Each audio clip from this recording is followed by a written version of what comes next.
Hello बच्चों, आपका स्वागत है श्याम सर की क्लास में। बच्चों, आज हम कक्षा 12 भौतिकी का अगला टॉपिक जो कि इस पहले अध्याय का पहले चैप्टर का अंतिम टॉपिक होने वाला है। जैसा कि आपका टॉपिक है, कोई एक समान आवेशित गोलीकोष है, उसके कारण वैद्युत क्षेत्र की तीव्रता आपको ज्ञात करनी है। ये अध्याय फर्स्ट का आपका अंतिम टॉपिक है। इस टॉपिक को आप पढ़ेंगे तो आपका पहला चैप्टर पूरी तरह से समाप्त हो जाएगा। ये टॉपिक बहुत ही इंटरेस्टेड होने वाला है। आप इसको देख करके इस टॉपिक को अच्छे से कवर कर सकते हैं। चलिए, इस क्लास की आगाज हम लोग एक नए मोटिवेशन के साथ शुरू करते हैं। मंजिलें उन्हें नहीं मिलती, मंजिलें उन्हें नहीं मिलती जिनके ख्वाब बड़े होते हैं। मंजिलें उन्हें नहीं मिलती जिनके ख्वाब बड़े होते हैं, बल्कि मंजिलें उन्हें मिलती हैं मंजिलें उन्हें मिलती हैं जो जिद पर अड़े होते हैं। इस नए मोटिवेशन के साथ हम लोग इस क्लास की आगाज करते हैं। चले, जैसा कि आज का टॉपिक है आपका कोई अगर आपका एक समान आवेशित गोलीकोष है तो उसके कारण आपको वैद्युत क्षेत्र की तीव्रता ज्ञात करनी है, लेकिन किसके अनुप्रयोग से? गॉस के नियम के अनुप्रयोग से। तो चले हम लोग देखते हैं इस टॉपिक को। एक समान आवेशित गोलीकोष के कारण वैद्युत क्षेत्र की तीव्रता किस नियम से? गॉस के नियम के अनुप्रयोग से। चले, बिना देर किए हुए हम लोग इस क्लास की आगाज करते हैं। देखें, मान लिया कोई एक गोलीकोष है, कोई आर त्रिज्या का एक गोलीय कोष है, कोई एक गोलीय कोष है। वो किस त्रिज्या का है? आर त्रिज्या का। चले, थोड़ा फिगर हम लोग अच्छे से बनाते हैं। फिगर देखिए, आपकी तरह ही फिगर बन गया, आप इसको अच्छे से बना लेते हैं। मान लिया कोई एक गोलीय कोष है, एक गोलीय कोष है, जो यह गोलीय कोष आर रेडियस का है। इस गोलीय कोष की त्रिज्या मान लिया इसका केंद्र है और इसकी त्रिज्या क्या है? आर है। एक गोली कोष है, इस गोली कोष एक समान आवेशित है। यह जो गोली कोष है, इस पर आवेश एक समान रूप से वितरित है। तो इस पर हम आवेश मान लेते हैं। इस गोली कोष के पृष्ठ पर आवेश समान रूप से क्या है? वितरित है। इस गोली कोष के पृष्ठ पर माना आवेश एक समान रूप से वितरित है। अब गोली कोष की त्रिज्या r है, इस गोली कोष पे आवेश एक समान रूप से वितरित है। अब हमें निकालना क्या है? इस गोली कोष के कारण हमें इसके बाह्य बिंदु, अगर मान लिया इस गोली कोष के बाहर कोई बिंदु P स्थित है तो आपको यहाँ वैद्युत क्षेत्र की तीव्रता निकालनी है। यदि यह बिंदु P इसके पृष्ठ पर स्थित है तो यहाँ पर वैद्युत क्षेत्र की तीव्रता निकालनी है। और अगर यह बिंदु P इसके अंदर स्थित है तो यहाँ पर आपको वैद्युत क्षेत्र की तीव्रता निकालनी है। तो आपका गोलीकोष के कारण वैद्युत क्षेत्र की तीव्रता 3 कंडीशनों में निकलेगा।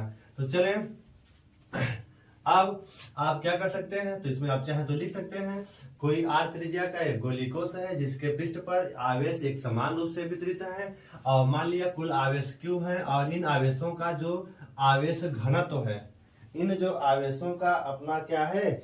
आवेश घनत्व है, वो मान लेते हैं क्या है? सिग्मा है। इस गोली कोष के कारण इन गोली कोष का जो पृष्ठ पर आवेश वितरित है, इनका पृष्ठीय जो घनत्व है वो क्या है? आपका सिग्मा है। तो अब हम लोग इसके कारण हम निकालने क्या वाले हैं? वैद्युत क्षेत्र की तीव्रता। तो चले इस चीज को चाहे लिख लेते हैं। माना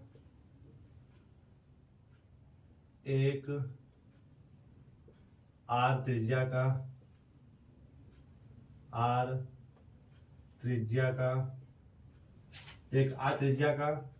गोलीय कोष है। आर त्रिज्या का गोलीय कोष है, एक आर त्रिज्या का गोलीय कोष है जिसके पृष्ठ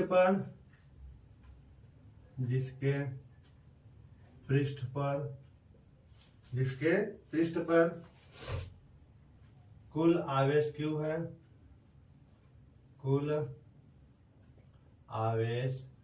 है, तथा इनका पृष्ठ आवेश घनत्व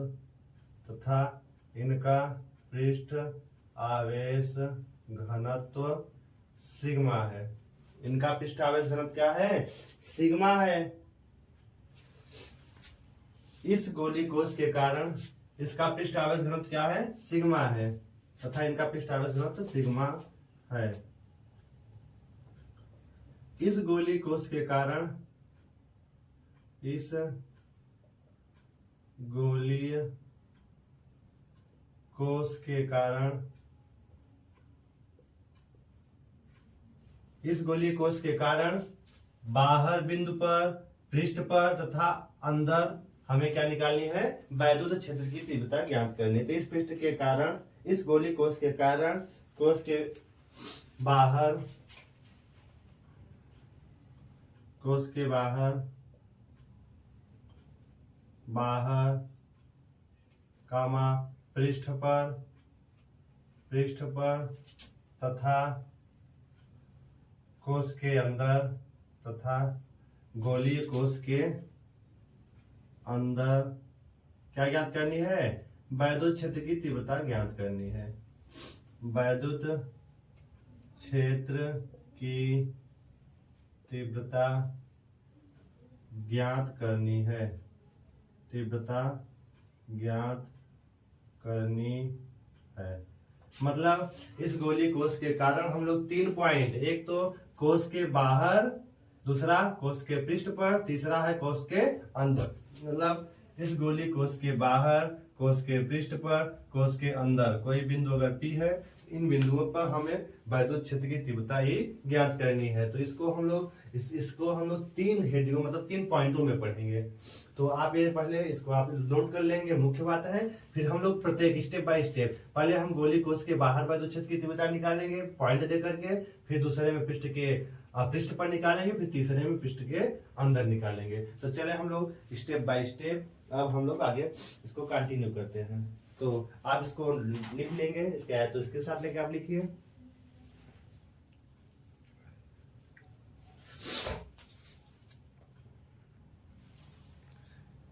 चलो तो आप इसको लिख लिए होंगे। अब हम चलेंगे इसको आगे। अब 1 2 3 आप स्क्रीनशॉट ले लीजिए। अब इसका पहला पॉइंट शुरू करने वाले हैं। गोलीय कोष के बाहर वैद्युत क्षेत्र की तीव्रता। आपका इसका पहला पॉइंट क्या है, गोलीय कोष के बाहर, पहला गोलीय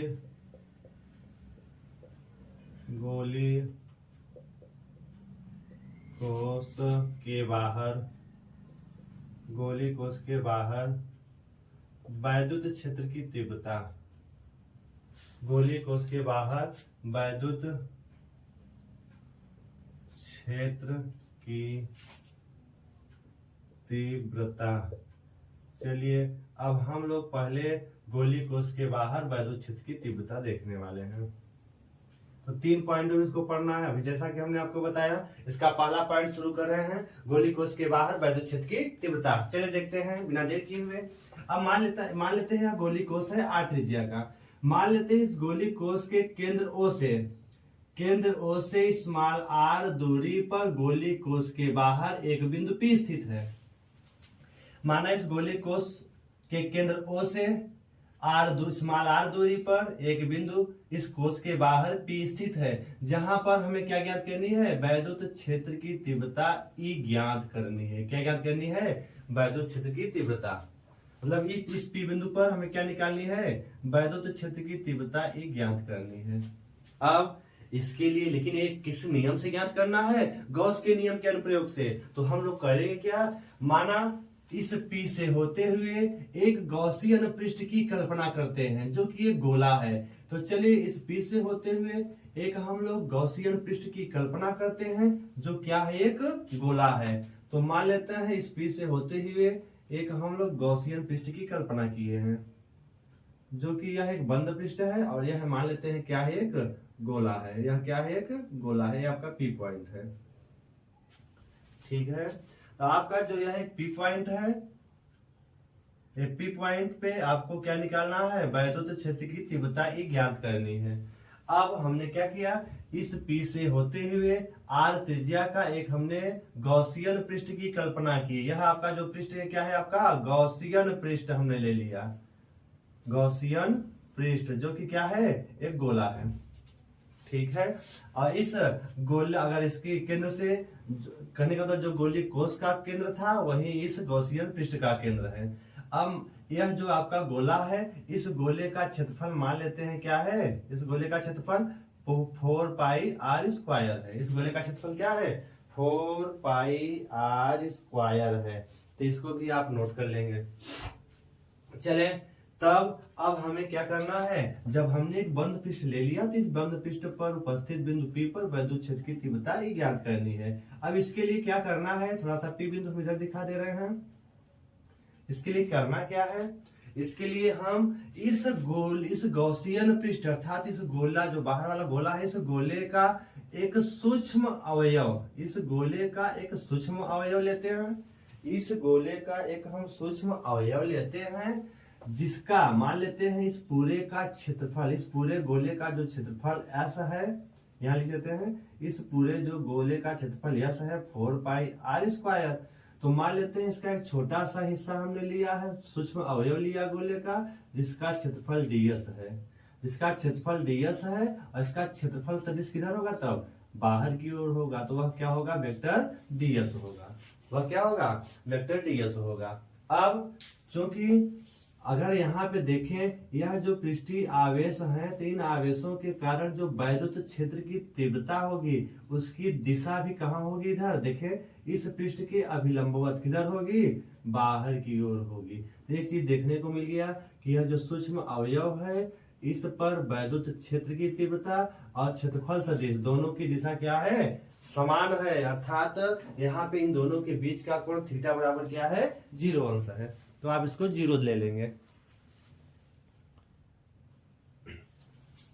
ठीक है। तो आप इसको 0 दिखा देंगे।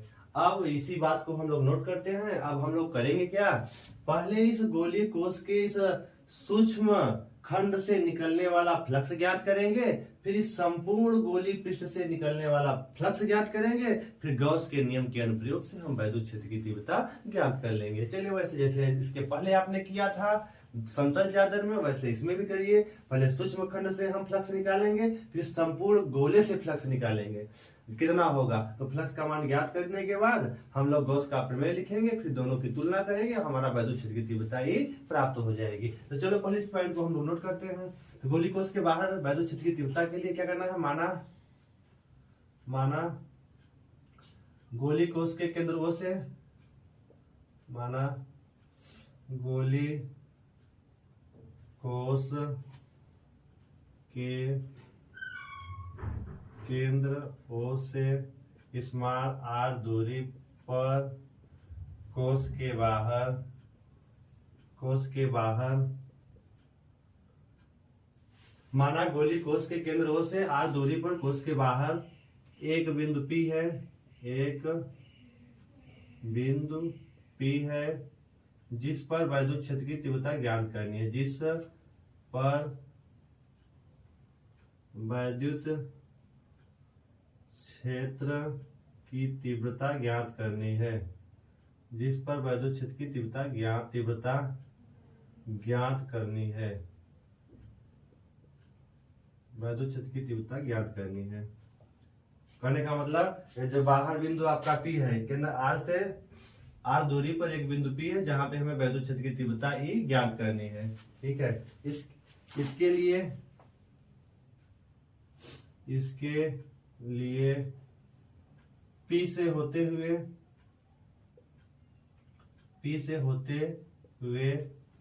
एक बंद गॉसियन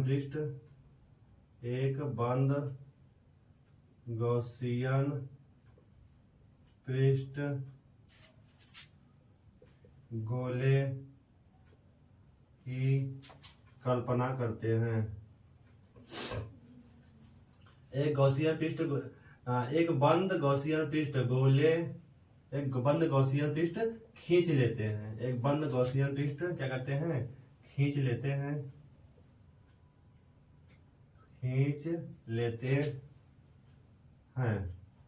जो क्या है, एक गोला है, जो एक क्या है, गोला है, जो क्या है, एक गोला है। तो कहने का मतलब हमने P से होते हुए एक हमने बंद गॉसियन पृष्ठ खींच लिया, जो क्या है, यह एक पृष्ठ गोला है, ठीक है। फिर इसको हम लोग आगे फिर लिखेंगे, फिर क्या करेंगे, अब जो आपका यह गोला है, तब मान लेते हैं इस गोले का क्षेत्रफल यस है, जो किसके बराबर है 4 पाई आर स्क्वायर के बराबर है। अब इस गोले का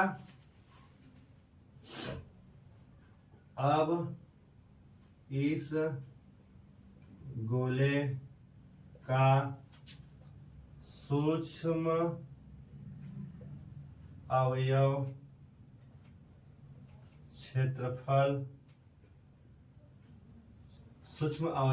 क्षेत्रफल सदिश वेक्टर ds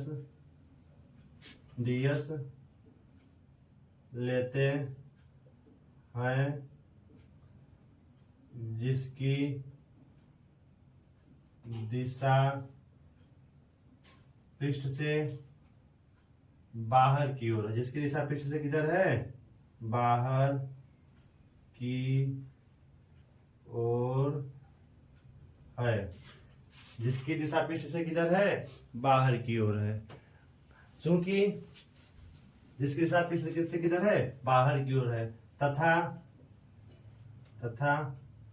उस सूक्ष्म अवयव पर वैद्युत क्षेत्र की तीव्रता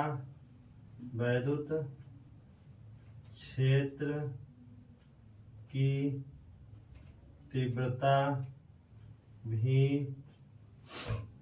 बाहर की ओर तथा उस सूक्ष्म अवयव पर वैद्युत क्षेत्र की तीव्रता की दिशा भी बाहर, वैद्युत क्षेत्र की तीव्रता की ओर है। मतलब इस P पर वैद्युत क्षेत्र की दिशा और क्षेत्रफल सदिश दोनों की दिशा किधर है, बाहर की ओर है। तो इसको आप इसकी दिशा लेकर के इसको आप लिख लेंगे एक बार। तो इसको आप लिख लीजिए, फिर हम आगे कंटिन्यू करते हैं। इसको आप लिख लीजिए जिससे हम आगे कंटिन्यू करें। चलें आगे चलते हैं फिर हम लोग।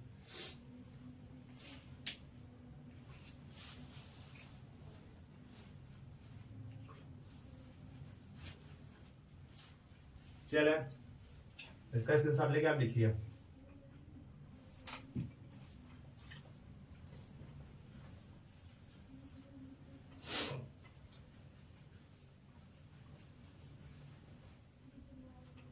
अब क्या करना है, अब सूक्ष्म अवयव खंड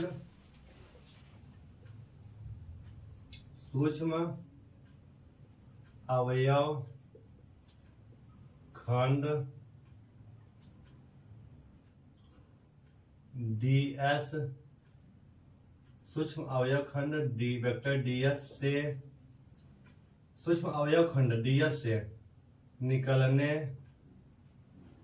वाला वैद्युत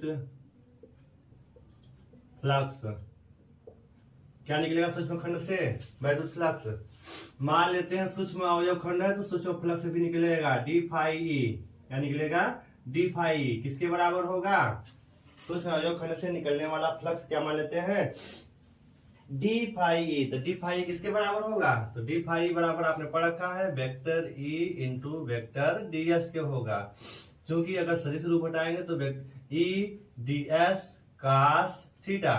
अब चूंकि आपने देखा चूंकि वेक्टर ई तथा वेक्टर डीएस के बीच जो कोण है वो कोण थीटा बराबर कितना है, 0 अंश है। तो आपका जो डी फाई ई हो जाएगा वो किसके बराबर हो जाएगा, ई डी एस कास 0 अंश। कास 0 का मान क्या होता है, 1 होता है। तो आपको ई डी एस के बराबर आपका डी फाई ई किसके बराबर मिलेगा, ई इंटू डी एस। मतलब इस सूक्ष्म खंड से गुजरने वाला जो फ्लक्स होगा डी फाई ई किसके बराबर होगा, ए इंटू डी एस के गुणनफल के अदिश गुणन के बराबर होगा। तो इस तरह से आप इसको नोट कर लेंगे। फिर हम लोग अब क्या निकालेंगे, इस संपूर्ण गोले से, इस अब संपूर्ण जो आपका ये गोला है, अब इस संपूर्ण गोले से गुजरने वाला कुल वैद्युत फ्लक्स, मतलब अब हम क्या करेंगे, अब हमने देखा क्या, इस गोले का एक छोटा सा हिस्सा था जिससे निकलने वाला फ्लक्स डी फाई ई बराबर ए इंटू डी एस मिल गया। अब हम क्या मानेंगे, अब मान लेंगे यह जो आपका गोला है, जो यह आपने गौसीय पृष्ठ खींचा है, ये छोटे छोटे सूक्ष्म खंडों से मिलकर पूरा एक पृष्ठ बना है। तब क्या करेंगे, अब एक सूक्ष्म खंड से आपने निकलने वाला फ्लक्स डी फाई निकाल लिया, तो ऐसे ही इस सूक्ष्म खंड से भी कितना फ्लक्स निकलेगा, डी फाई, इससे कितना निकलेगा, डी फाई, अगले छोटे से खंड से कितना निकलेगा, डी फाई ई, अर्थात सभी छोटे छोटे खंडों से डी फाई ई निकलेगा। अब हम करें क्या, कुल अगर हमें फ्लक्स निकालना है, कुल फ्लक्स मान लिया फाई ई है, तो किसके बराबर होगा, अगर हम इस डी फाई ई क्या क्या कर दें, समाकलन कर दें, तो हमें कुल फ्लक्स आसानी से मिल जाएगा। तो चलिए वही काम करते हैं, इसको आप उतार लीजिए, फिर इसको हम कंटिन्यू करते हैं। इसका स्क्रीनशॉट आप ले लीजिए। चलो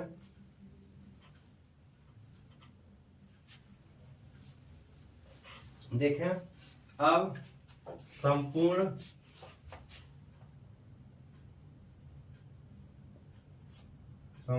गॉसियन पृष्ठ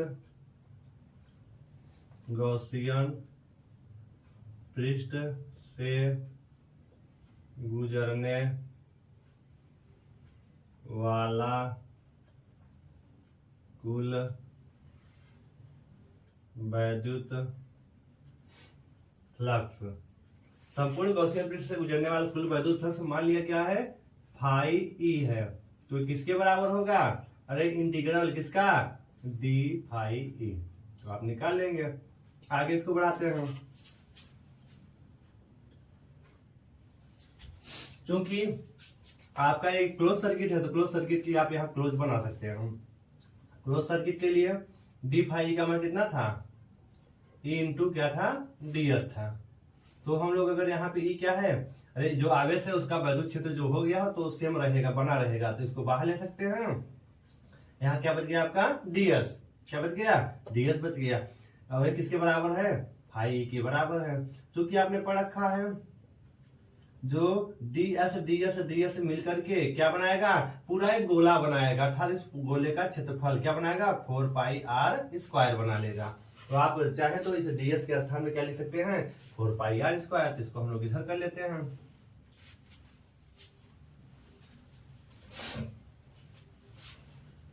अब इस गॉसियन पृष्ठ से, अर्थात जो बंद पृष्ठ है, इससे गुजरने वाला कुल फ्लक्स फाई ई बराबर क्या हो जाएगा, ई है तो ई इंटू क्या है, इंटीग्रल डी एस किसके बराबर है, अरे इंटीग्रल डी एस मिलकर के गोला बनाएगा, गोले का क्षेत्रफल 4 पाई आर स्क्वायर, तो इसको लिख सकते हैं 4 पाई आर स्क्वायर, क्या लिख सकते हैं, 4 पाई आर स्क्वायर। यहाँ पे तो इसको आप लिख लेंगे, फाई बराबर इंटू 4 पाई आर स्क्वायर। इसको हम मान लेंगे क्वेश्चन नंबर फर्स्ट, तो यहाँ पे थोड़ा सा इसको दिखा देते हैं, इसको थोड़ा सा नीचे सही से लिखते हैं। तो फाई ई बराबर क्या मिल गया, E into 4 pi R square, इसको हम मान लेंगे इक्वेशन नंबर फर्स्ट। फाई का मान आपको मिल गया, मतलब इस गॉसियन पृष्ठ से गुजरने वाला कुल वैद्युत फ्लक्स फाई बराबर E into 4 pi R square. अब हम लोग करेंगे क्या, अब गॉस के प्रमेय से या गॉस के नियम से, चलिए इसको आप लिख लिए होंगे, हम आगे बढ़ाते हैं। अब गॉस के प्रमेय से, गॉस के प्रमेय क्या है, फाई ई बराबर Q upon epsilon naught, phi E बराबर क्यू अपान एप्सिलॉन नॉट है, जिसको हम मान लेंगे क्वेश्चन नंबर सेकेंड। अब समीकरण 1 तथा 2 की तुलना कर दीजिए, समीकरण 1 तथा समीकरण 2 की तुलना करने पर, 1 और 2 की आप तुलना कर दीजिए। समीकरण 1 और 2 की तुलना करने पर, तो कर लीजिए 1 और 2 की तुलना, तो क्या हो जाएगा, चलिए कर लेते हैं। तो समीकरण 1 और 2 की अगर तुलना करेंगे तो आपका लेफ्ट हैंड साइड जो होगा वो किसके बराबर होगा, राइट हैंड साइड की क्या होगा, बराबर होगा। तो आप इसको चाहे तो आगे आप बढ़ा सकते हैं कि लेफ्ट हैंड जो साइड होगा वो किसके बराबर होगा, राइट हैंड साइड की क्या होगा, बराबर होगा। तो आप उसको तुलना करके आप लिख सकते हैं कि जो लेफ्ट हैंड साइड होगा वही क्या होगा, राइट हैंड साइड के बराबर होता है। आप लिख लीजिए। तो तुलना जब करेंगे तो फाई फाई के बराबर है, तो आप लिख सकते हैं E इंटू 4πr², ये किसके बराबर होगा, Q/ε0 के बराबर होगा। तो आपको वैद्युत क्षेत्र की तीव्रता E का मान लेना है, तो E बराबर क्या हो जाएगा, अगर आप पक्षांतर करेंगे तो उधर जाएगा, तो 1/4πε0 और क्या हो जाएगा Q/, इधर है r², तो नीचे जाएगा।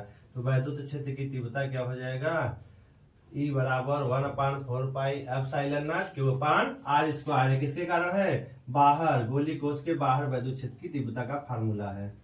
गोलीय कोष के बाहर वैद्युत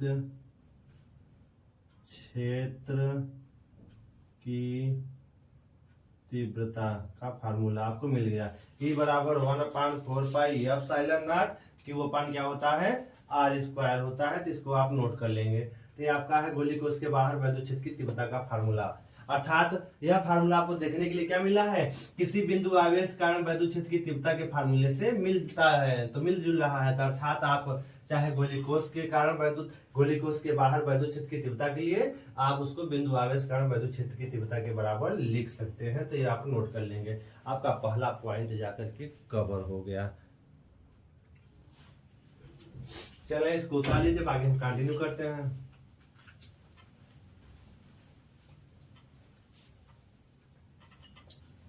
अब क्या है, गोलीय कोष के पृष्ठ पर, गोलीय कोष के पृष्ठ पर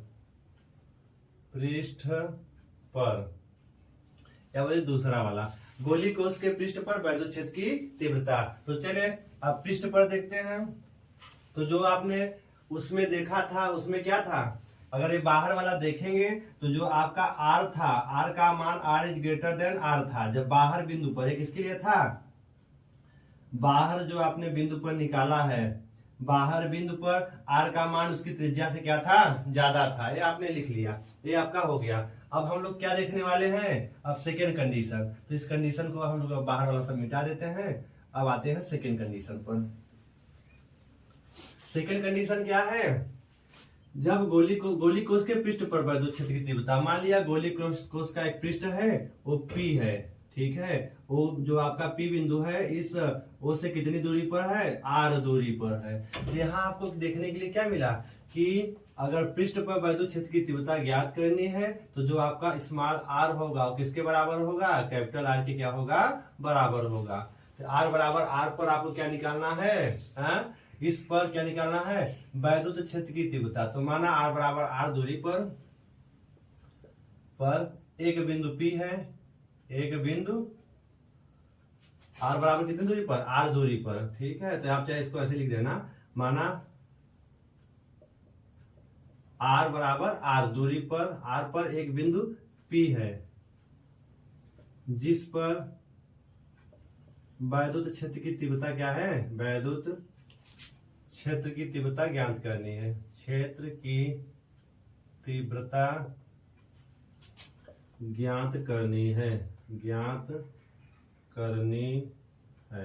तब तो निकाल लीजिए। तो आपके पास अभी फार्मूला निकाला था आपने, E बराबर 1/4πε0 Q/r², तो बाहरी बिंदु पर होता है। अब इसमें उसमें अंतर क्या है, इसमें जो R था वो R किसके बराबर है, इसकी त्रिज्या के बराबर है। तो इसका फार्मूला क्या हो जाएगा, 1/4πε0 Q/r के स्थान में क्या हो जाएगा, कैपिटल R का स्क्वायर। तो आपका पृष्ठ पर यह फार्मूला बनेगा। तो पृष्ठ पर वैद्युत क्षेत्र की तीव्रता का फार्मूला सभी को पता हो गया। तो आप यह क्या है, गोलीय कोष के पृष्ठ पर, ठीक है, कोष के पृष्ठ पर वैद्युत क्षेत्र की तीव्रता, वैद्युत क्षेत्र की तीव्रता का फार्मूला आपको मिल गया। E बराबर 1/4πε0 Q/r²। और जो R है क्या है, अरे गोलीय कोष की त्रिज्या है, क्या है, गोलीय कोष की त्रिज्या है। आर क्या है यहाँ पे, गोली कोष की त्रिज्या है। तो आप इसको नोट कर लेंगे। आपका अब पहले के आधार पे आप तीनों निकाल सकते हैं बड़े आसानी से।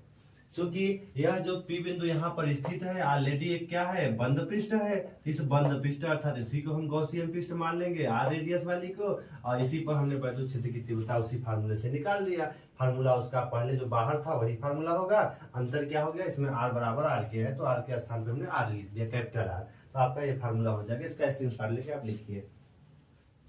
अब इसको थोड़ा सा आप लोग आगे और बढ़ा सकते हैं, तो पहले आप इतना लिखिए। अब चूंकि आपने क्या पढ़ रखा था, इतना आपने लिख लिया हो, तो इसको थोड़ा सा आगे, इसको हम आगे बढ़ा देते हैं थोड़ा सा इसको आगे।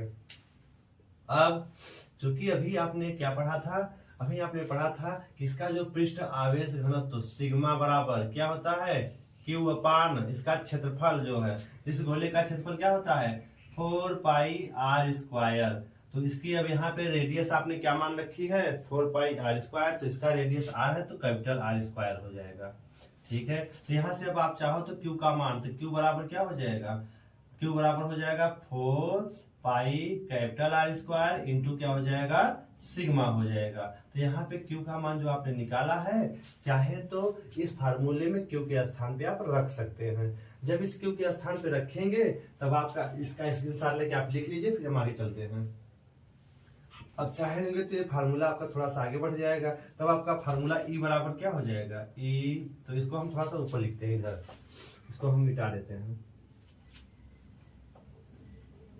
अब आपका थोड़ा सा फार्मूला आगे बढ़ेगा, अब क्या हो जाएगा, अब हम अगर ये फार्मूले में ई बराबर 1/4 पाई एप्सिलॉन नॉट और क्यू के स्थान क्या रख सकते हैं 4 pi R square into sigma, तो क्यू के स्थान पे लिखेंगे 4 pi capital R square sigma अपान, और क्या है कैपिटल आर स्क्वायर एक ठो नीचे भी है, देखिए 1/4 पाई एप्सिलॉन नॉट और नीचे भी एक ठो आर स्क्वायर, तो नीचे आर स्क्वायर हमने लिख दिया, और ऊपर क्यू है तो क्यू के स्थान पे हमने इतना पूरा लिख दिया। अब देखिए क्या क्या कट रहा है, 4 पाई से कट गया, आर स्क्वायर से कट गया, तो ई बराबर क्या मिल गया सिग्मा अपान क्या मिल गया एप्सिलॉन नॉट। तो आपका दूसरा फार्मूला इस तरह से होता है। यह भी क्या है, अरे गोली कोष के पृष्ठ पर, यह भी किसका फार्मूला है, सेम उसी का, गोली कोष के पृष्ठ पर वैद्युत क्षेत्र की तीव्रता का दूसरा फार्मूला। पहला फार्मूला तो इधर था, दूसरा फार्मूला इस रूप में, तो सवाल में इस रूप में भी दे सकता है, इस रूप में भी दे सकता है, आपको दोनों फार्मूले लिख लेने हैं। तो पहला फार्मूला आपने लिख लिया है, आप इसको लिखने के बाद इसको भी लिख लेंगे। तो आपका इस तरह से गोली कोष के पृष्ठ पर वैद्युत क्षेत्र की तीव्रता के लिए सूत्र का निगमन पूरी तरह से समाप्त हो गया। अब हम चलेंगे तीसरा पॉइंट जो हमने आपको बताया था, गोली कोष के अंदर वैद्युत क्षेत्र की तीव्रता। तो इसका आप स्क्रीनशॉट लेकर एक बार लिख लीजिए, फिर हम आगे कंटिन्यू करते हैं।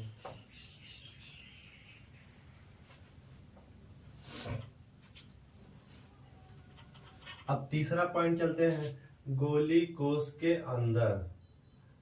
तीसरा क्या है, गोली कोष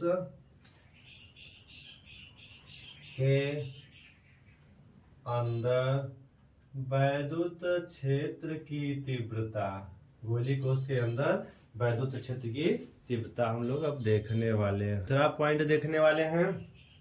आपका तीसरा पॉइंट क्या है, गोली कोष के अंदर वैद्युत क्षेत्र की तीव्रता। तो गोली कोष के अंदर वैद्युत क्षेत्र की तीव्रता ज्ञात करनी है, तो यह है आपका गोली कोष। तो गोली कोष के अंदर मान लिया यह है गोली कोष के अंदर ओ से आर दूरी पर एक बिंदु P स्थित है, जहां पे हमें वैद्युत क्षेत्र की तीव्रता ज्ञात करनी है। ये कहाँ है, गोली कोष के अंदर है। तब हमें करना क्या है, इस P से होते हुए गॉसियन पृष्ठ खींचेंगे। क्या खींचेंगे, एक गॉसियन पृष्ठ खींचेंगे। अब आप यहीं पर देख लीजिए, जब हमने गॉसियन पृष्ठ खींचा तो इस पृष्ठ के अंदर बताइए आप कोई आवेश उपस्थित है, इस पृष्ठ के अंदर कोई, इस गॉसियन पृष्ठ के अंदर देखेंगे इसके अंदर कोई आवेश उपस्थित ही नहीं है, क्योंकि आवेश तो इस गोली कोष के पृष्ठ पे है, बाहर बिंदु पर, अर्थात ये जो अंदर P बिंदु हमने लिया है, इस गोली कोष के अंदर या इसके पृष्ठ पर किसी प्रकार का कोई आवेश नहीं है। तो अतः आप डायरेक्ट देखकर भी बता सकते हैं कि इस गोली कोष के बिंदु P पर जो वैद्युत क्षेत्र की तीव्रता होगी उसका मान क्या होगा, शून्य होगा। क्यों शून्य होगा? क्योंकि इस गोली कोष में कोई भी किसी भी प्रकार का कोई आवेश उपस्थित नहीं है। तो इस तरह से किसी गोली कोष के अंदर वैद्युत क्षेत्र की तीव्रता का मान क्या होता है, शून्य होता है। क्यों शून्य होता है? क्योंकि गोली कोष के अंदर कोई भी आवेश उपस्थित नहीं है। तो आप चाहें तो लिख सकते हैं, क्योंकि माना जो आपका R is less than R, R का मान R से क्या है, कम है। ठीक है, R is less than R पर एक बिंदु P स्थित है,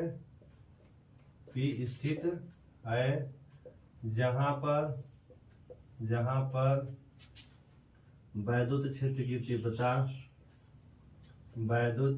क्षेत्र की तीव्रता E ज्ञात करनी है। इसके लिए P से होते हुए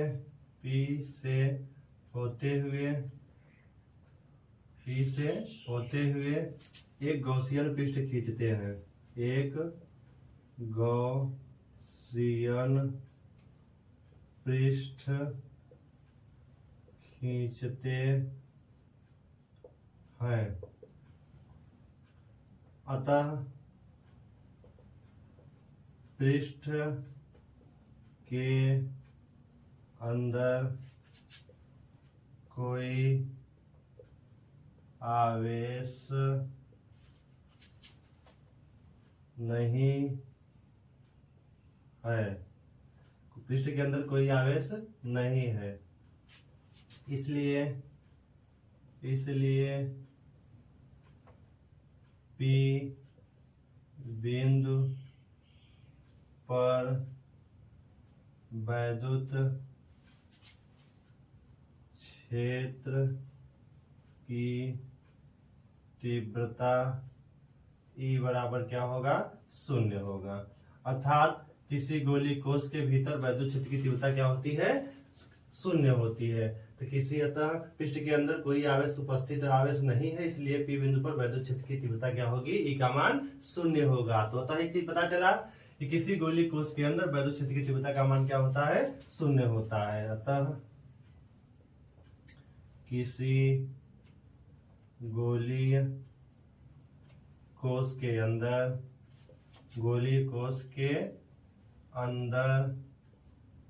वैद्युत क्षेत्र की तीव्रता क्या होती है, तीव्रता E बराबर शून्य होती है। वैद्युत क्षेत्र की तीव्रता E बराबर क्या होती है, शून्य होती है। तो इसको भी आप लिख लेंगे कि वैद्युत क्षेत्र की तीव्रता क्या प्राप्त होती है, शून्य होती है। इस तरह से आज से आपका पहला अध्याय समाप्त हुआ। टोटल आपके 19 लेक्चर में पहला चैप्टर पूरी तरह से समाप्त हो गया।